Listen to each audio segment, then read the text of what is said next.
Asian football ಒಕ್ಕೂಟ 17 ವರ್ಷದೊಳಗಿನ ಮಹಿಳಾ ಏಷ್ಯಾ ಕಪ್ 2026 ಅರ್ಹತಾ ಪಂದ್ಯಗಳಲ್ಲಿ ಭಾರತ ತನ್ನ ಅಭಿಯಾನವನ್ನು ಆತಿಥೇಯ ಕಿರ್ಗಿಜ್ ರಿಪಬ್ಲಿಕ್ ವಿರುದ್ಧ 2-1 ಅಂತರದ ರೋಚಕ ಗೆಲುವಿನೊಂದಿಗೆ ಆರಂಭಿಸಿದೆ. ಈ ಜಯದೊಂದಿಗೆ ಭಾರತ ಜಿ ಗುಂಪಿನಲ್ಲಿ ಅಗ್ರಸ್ಥಾನದಲ್ಲಿದೆ. ಈ ಗುಂಪಿನಲ್ಲಿ ಕೇವಲ ಒಂದು ತಂಡ ಮಾತ್ರ ಮುಂದಿನ ವರ್ಷ ಚೀನಾದಲ್ಲಿ ನಡೆಯುವ 12 ತಂಡಗಳ ಅಂತಿಮ ಪಂದ್ಯಾವಳಿಗೆ ಪ್ರವೇಶ ಪಡೆಯಲಿದೆ. ಭಾರತ ತಮ್ಮ ಮುಂದಿನ ಮತ್ತು ಅಂತಿಮ ಲೀಗ್ ಪಂದ್ಯವನ್ನು ಉಜ್ಬೇಕಿಸ್ತಾನದ ವಿರುದ್ಧ ಆಡಲಿದೆ.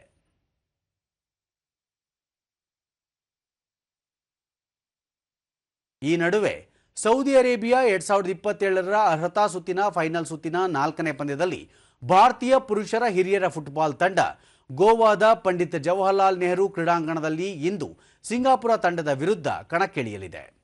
ಭಾರತದ ಫುಟ್ಬಾಲ್ ತಂಡ ಅರ್ಹತೆಯನ್ನು ಖಚಿತಪಡಿಸಿಕೊಳ್ಳಲು ಈ ಪಂದ್ಯದ ಗೆಲುವು ಅತ್ಯಂತ ಅಗತ್ಯವಾಗಿದೆ.